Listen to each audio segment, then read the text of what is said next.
Hello, thanks for joining us for our words of encouragement. I'm studying through some Old Testament stuff for a class that starts here in next week. And I'm reading Psalms, and so I'm going to keep doing that, but for devotions right now.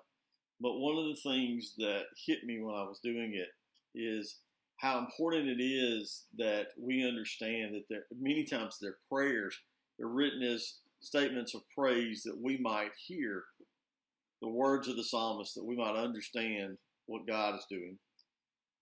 And so oftentimes we say, well, I don't want to tell anybody that fear, that anger, that frustration, that happiness. We hold it. And I would challenge you, if you read the Psalms, there's 150 of them, that you will find every emotion known, every emotion known to man in them. No matter where your emotions are, that anger that literally wants to call God down on somebody, it's there. That moment of just utter adulation and praise is there. So I want to read to you out of Psalms 51. I'll be using the Holman Standard Bible today. I just like the way that they understand and write out those Hebrew words for us.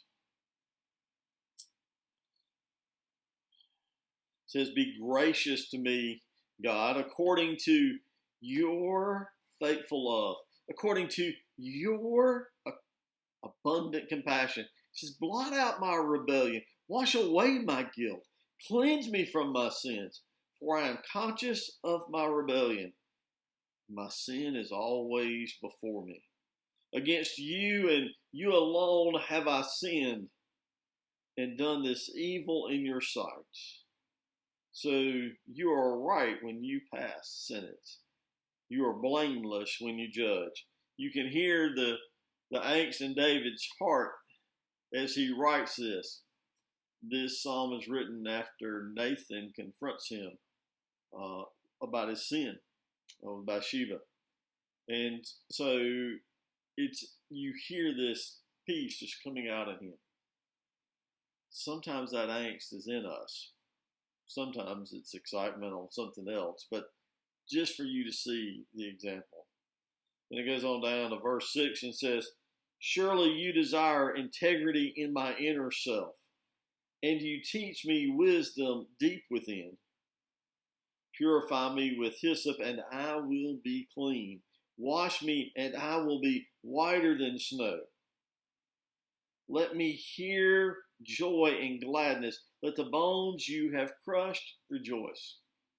He says, "Cleanse me with hyssop." My mind races to the cross, where Christ is given the vinegar sponge on the cross, on the hyssop branch. And then it goes down to verse 10. It says, "God, create a clean heart for me and renew a steadfast spirit within me. Do not banish me from your presence or take your Holy Spirit from me. Restore the joy of my salvation in me and give me a willing spirit." Then when that happens, he says, "Then I will teach the rebellious your ways, and the sinners will return to you." Now verse 16 and 17, he says, "You do not want a sacrifice, or I would give it. You are not pleased with burnt offerings. The sacrifice pleasing to God is a broken spirit. God, you will not despise a broken and a humbled heart.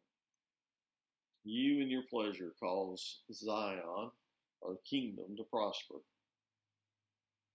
And then you will delight in the righteous sacrifice of those who love you." They offer it on God's altar. May you take some time this week to read through some of those Psalms later today. No matter where your emotions are, and as you travel through them, let God hear your heart. And out of that, we learn to communicate better. We learn to pray better. We learn to listen better. don't know, learning to talk to Him is always a good thing, and it should be encouraging. I hope you have a great day. God bless.